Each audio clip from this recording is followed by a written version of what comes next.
owls, falcons, eagles, and hawks. These hunters use heightened senses to spot their victims from a distance, seeing and hearing what others can't. Then, they attack with precision and skill, all from a bird's eye view.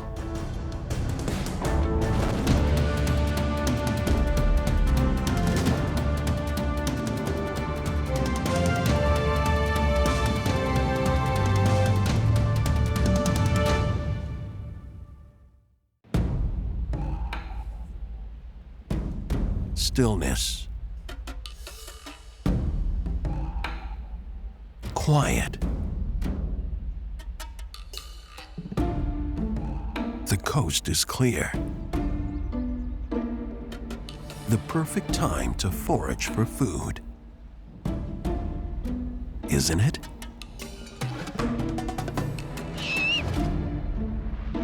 For the great horned owl, it is. So the strategy of the great horned owl when hunting is they usually sit stealthy in a tree. They look like the bark of a tree. They blend right into the bark of a tree. They sit there, and when prey moves, they'll try to dive down and use their stealth and their silent flight to catch that rodent. Owls are familiar birds of prey, but they have an unusual gift for homing in on their quarry.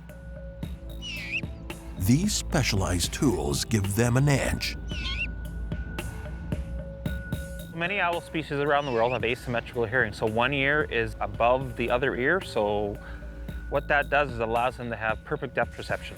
So they can actually hear a mouse or rodent either making noise under the snow or making noise in the grasslands or even making noise in the forest. So they can home in exactly where that mouse is, only using hearing, many times not even using their eyesight. The super hearing ability of owls enables them to pinpoint their prey with incredible accuracy. This super sense isn't just dependent on their ears. Almost every part of its body has evolved to support its hearing. Owls seem to have large heads, but it's just an illusion.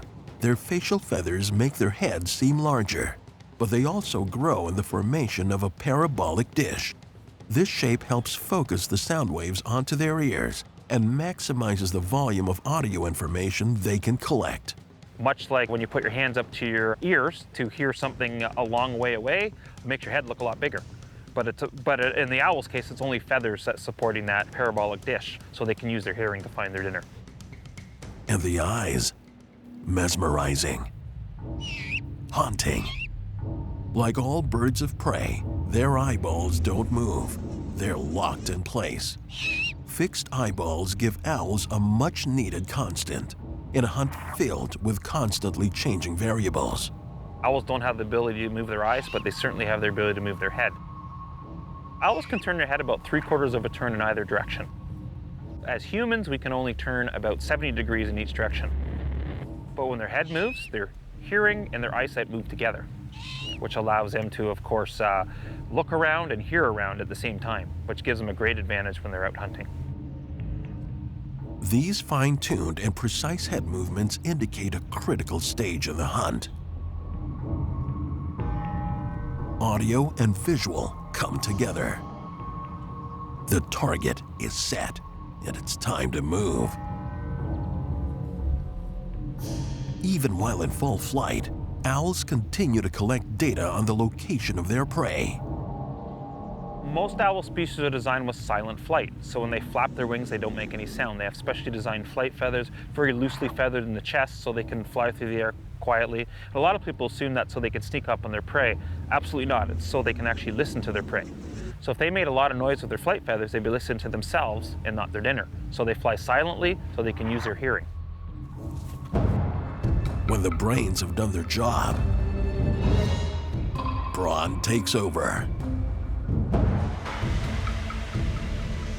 So the great horned owl are some of the strongest feet in the world for their size. They've been measured over 400 psi. That's pounds per square inch of pressure at the tips of the talons. Incredibly strong. They even have a talons a bit serrated, which gives them the ability to hold on to things once they go in. and the talons have a narrow channel running along them called a blood groove. When the owl grabs onto a rodent, blood leaks out of the puncture along the groove, so the talons don't seal up the wound. And their mouth, of course, is actually quite a bit wider than a lot of other birds of prey species. And the reason why is it allows them to be able to swallow many of their prey completely whole. They have a trachea under their tongue like a snake, so if they're swallowing something too big, they can actually breathe under their tongue.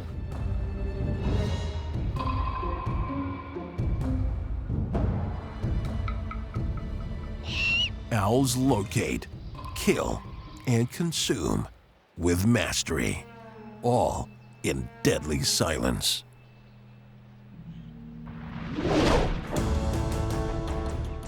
Falcons come in many sizes, but when it comes to speed, there's only fast and extra fast.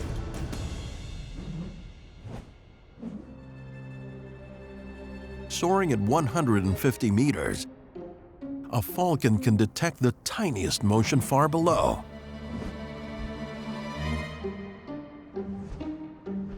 It dives 100 kilometers per hour, 150, 320. The tiny creature never stood a chance.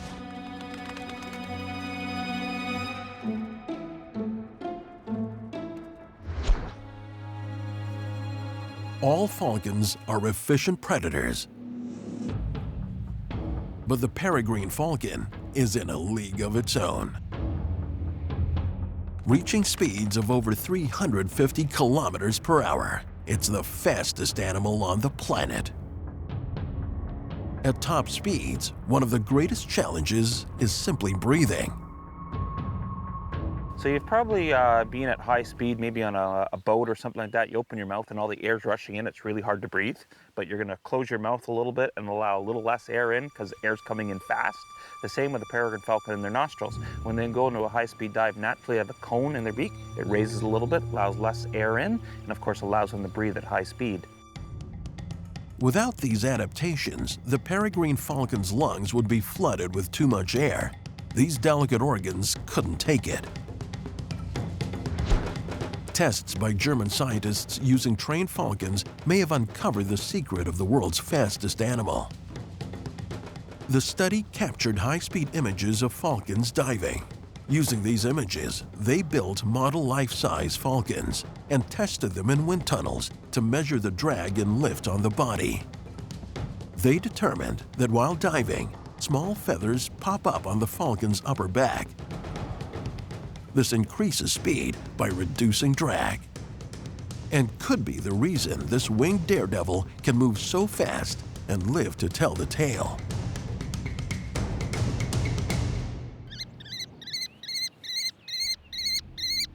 This much smaller falcon may not be able to compete for speed, but its eyesight is beyond compare.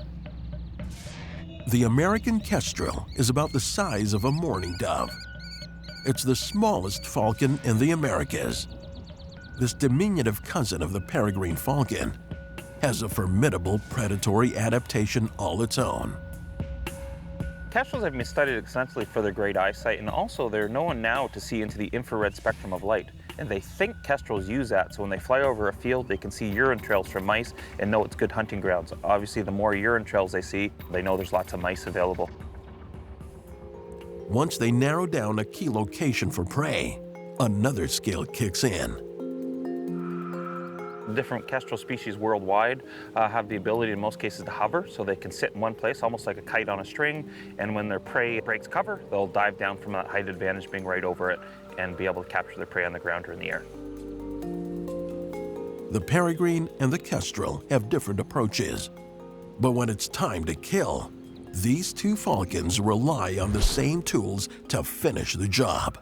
All falcons have a specially designed beak. It has a 90-degree angle in it, a little tooth that sticks out on both sides. So when they take their prey down using their speed and their feet, they immediately go right to the spinal column, right to the neck, and will dislocate a backbone, subduing their prey so the prey doesn't fight back. This powerful tool gives both the peregrine falcon and the American kestrel the ability to take down prey twice their size. It's Sometimes their catch may be too big to eat in one sitting, but for falcons, a big kill is an investment in the future. Falcons will catch prey, so they'll leave it somewhere, almost like a safety deposit box, and they'll come back and eat it. Particularly when they're feeding young, when young have hatched. Planning for the future is just one of the many traits that make falcons successful. Big or small, falcons survive using speed, control, and precision.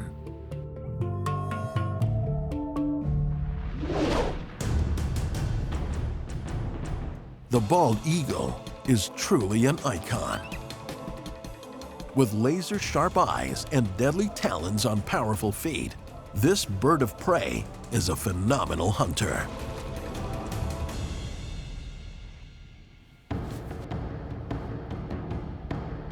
Eagle eyes. The cliché is so ubiquitous, it's easy to forget where it comes from.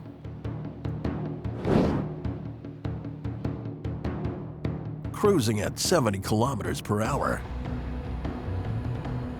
an eagle can spot prey from up to 3 kilometers away. He pinpoints his target with predatory binocular vision, dives, accelerates to almost 160 kilometers per hour, seizes,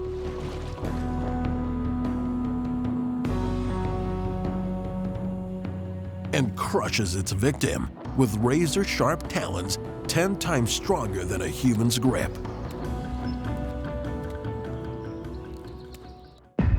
Throughout the history of civilization, the eagle, in all of its forms, has symbolized power.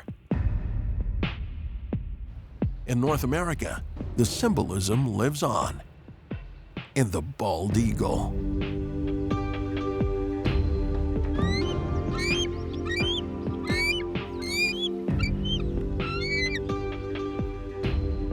After a brush with extinction in the 1980s, this majestic animal now lives in virtually every part of North America. They are large, voracious carnivores, proficient aquatic predators. They need meat, and lots of it. Bald eagles are found near large bodies of water for the simple fact they're a large-bodied bird. They hunt a lot of larger things, waterfowl, ducks, geese, and all those tend to be a lot of open water. From beak to tail, they are a meter long. Their wingspan is as much as 2 meters. Males can be up to 4 kilograms, while females can be 25% bigger, up to 6.5 kilograms. That size advantage is unusual in the animal world, but not for birds of prey.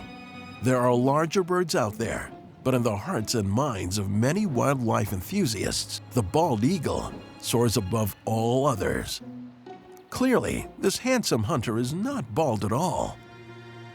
The name comes from the Old English word balde, meaning white. The eyes are almost as large as a human's, but our vision pales in comparison. Its vision is probably between 4 and 7 times stronger than humans, depending on what expert you talk to.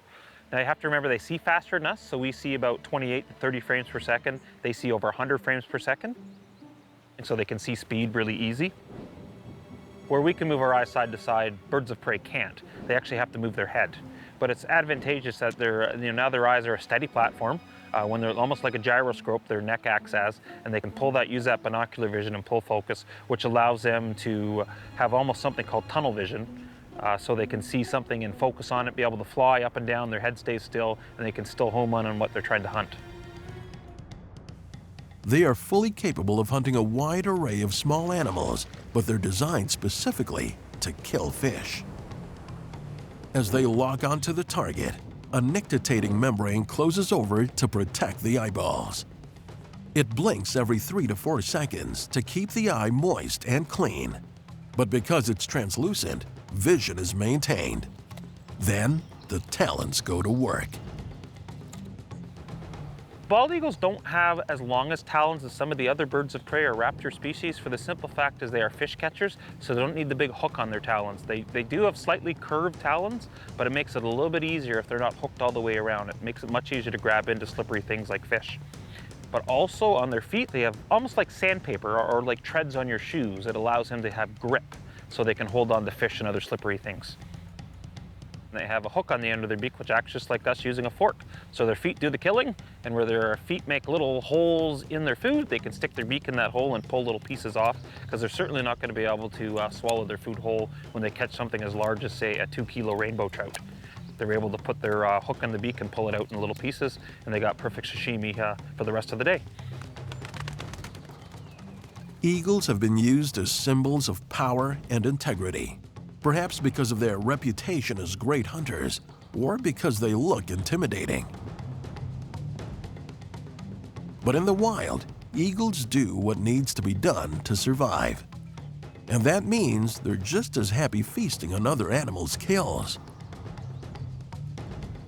Bald eagles are considered to be about a 50-50 predator, so 50% of their dinner is carry and 50% is they catch live. So essentially they're opportunistic. Whatever presents them, whatever the easiest food source is at the time, they'll certainly consume it. And if they don't have to catch it, if it's sitting there laid out for them dead on the shore, perfect opportunity to have a free meal. And if they can't fulfill their needs through hunting and scavenging, bald eagles have another trick up their sleeves. When it's time to eat, they're not above stealing. Bald eagles are kleptoparasitic. They're food pirates. If they see another eagle with a fish, they have no problem swooping down to snatch it out of its talons.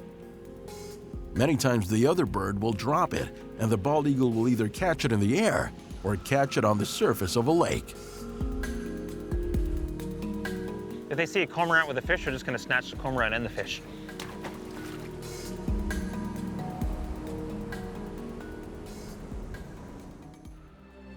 Whether they have to beg, borrow, or steal, these birds of prey will take any food. They're savvy survivors with a firm grip on their role as America's icon.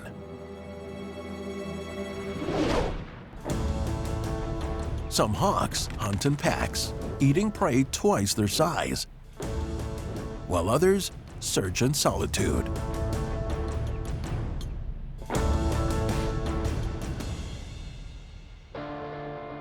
Up here, this solitary Harris hawk looks like it doesn't need any help. With its razor-sharp vision, prey hardly stands a chance. Now, it's just a waiting game, and when it finally zeroes in on its target, it rarely misses. But if it does, it's no big deal, because there's always another hawk right behind to pick up the slack. Harris hawks are one of the few birds of prey that hunt in packs. Their pack is called the family unit, very well organized. They're essentially all related with each other, so it could be mom and dad, siblings from the year before, could be uncles and aunts all working together as a team, very similar to how wolves would hunt together. Hunting as a group means that a Harris hawk has a better chance of getting a meal, a strategy it evolved because they mostly live in deserts where food is scarce. The group dynamic increases their chances of finding food where there is little. The strategy for this hawk is to work in groups of 2 to 6. Each has a specific job. It might be to flush out prey from the brush, while others wait to make the kill. The best view is always from high up. The thermal breezes from below allow them to gain altitude. They do soar quite a bit too, meaning they use the thermal heat currents coming off the earth, and they can sit on those, and that's like a hot air balloon pushing them in the air. All hawks have incredible eyesight. They see in color as humans do. Also, they can see in the ultraviolet range, which allows them to spot prey at dusk, and the position of their eyes gives them an additional advantage. Hawks, just like the other birds of prey, have fully binocular vision, so they can actually adjust focus as they go. This is very beneficial when you're pursuing an animal that's quite fast, and they can adjust naturally within their eye to be able to spot something, look at it, and be able to pursue it without taking their eyes off it.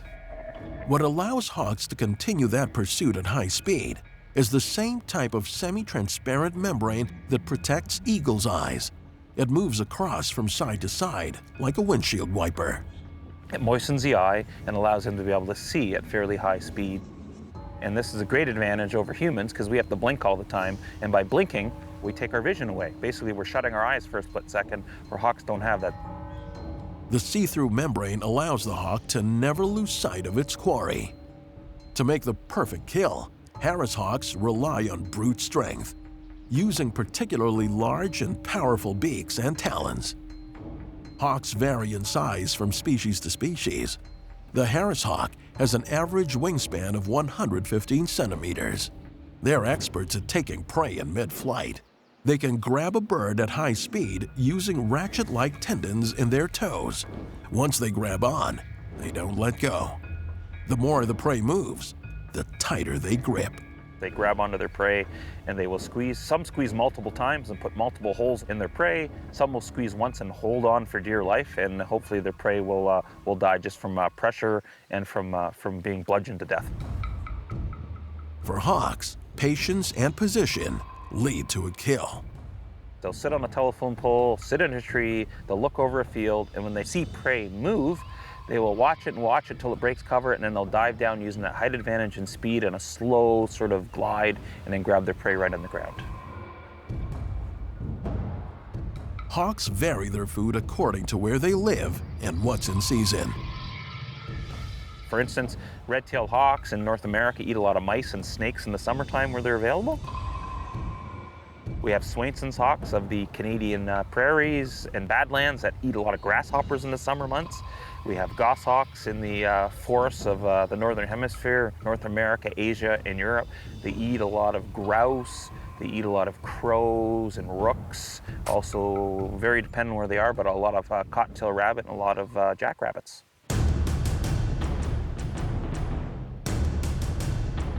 Hawks, it seems, are happy to go with the flow when it comes to eating and accept whatever's on the menu.